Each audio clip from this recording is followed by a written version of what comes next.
MLA గడ్డం వినోద్ ఆధ్వర్యంలో కాంగ్రెస్ ఉమ్మడి ఆదిలాబాద్, మెదక్, నిజామాబాద్, కరీంనగర్ పట్టభద్రుల సమ్మేళనం బెల్లంపల్లిలో నిర్వహించారు. ముఖ్య అతిథులుగా రాష్ట్ర ఐటీ శాఖ మంత్రి శ్రీధర్ బాబు, ఎమ్మెల్సీ అభ్యర్థి నరేందర్ రెడ్డి, ఎమ్మెల్యే మఖ్యం సింగ్ పాల్గొన్నారు. రానున్న ఎమ్మెల్సీ ఎన్నికలపై దిశానిర్దేశం చేశారు. కార్యక్రమంలో నియోజకవర్గ కాంగ్రెస్ నాయకులు బండి ప్రభాకర్ యాదవ్, కార్యకర్తలు తదితరులు పాల్గొన్నారు.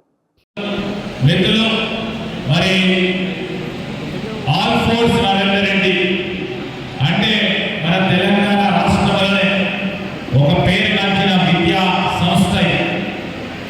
ఈ సంస్థను స్థాపించి మా శాసన మండలికి సంబంధించిన అభ్యర్థి చాలా కష్టపడి ట్యూషన్లను ఏర్పాటు చేసుకొని మరి నైపుణ్యాన్ని పెంచే కార్యక్రమాల్లో నాణ్యతలో కూడుకున్న విద్యను అందించాలని ఒక తపనతో దృష్టితో ఈరోజు ఆంధ్రప్రదేశ్లో ఆనాడు రెండు కళాశాలలు ఉంటుండే, ఒకటి నారాయణ, ఒకటి చైతన్య.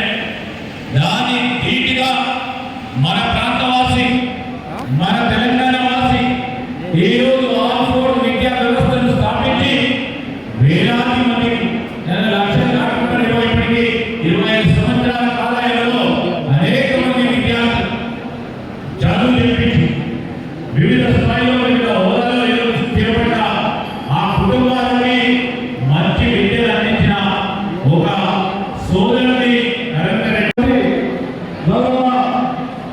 మినిస్టర్ గారు, శ్రీధర్ బాబు గారికి, ఎమ్మెల్యే రాజు గారికి, మన గౌరవ ఎమ్మెల్యే గారికి, ఇక్కడికి వచ్చిన మన ఎమ్మెల్సీ నరేందర్ రెడ్డి గారికి అందరూ ఓటు వేసి బాగా గెలుపుతారని అందరి చేతుల పైకి చెప్పాలి. అందరి చేతుల పైకి చెప్పాలి.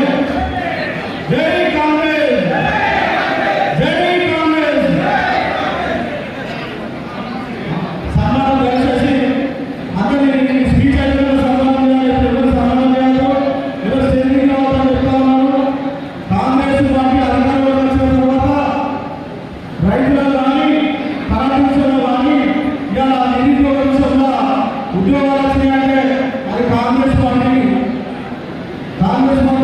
వచ్చింది కాబట్టి యువకులు అందరూ ఆలోచించి మన గౌరవ ఎమ్మెల్యే గారు వెల్లపల్లి ఇవ్వడానికి కొన్ని వందల కోట్ల పన్నులు సాధించి అభివృద్ధి చేస్తారు. ఇలా యువత కానీ ప్రతి ఒక్కరికి పనిచేస్తారు కాబట్టి ఇలా మన ఎలక్షన్లో ఇలా ఎమ్మెల్యే గెలిపిస్తే మన ఎమ్మెల్యే గెలిపించాలి కాబట్టి ప్రతి ఒక్కరు కూడా అందరూ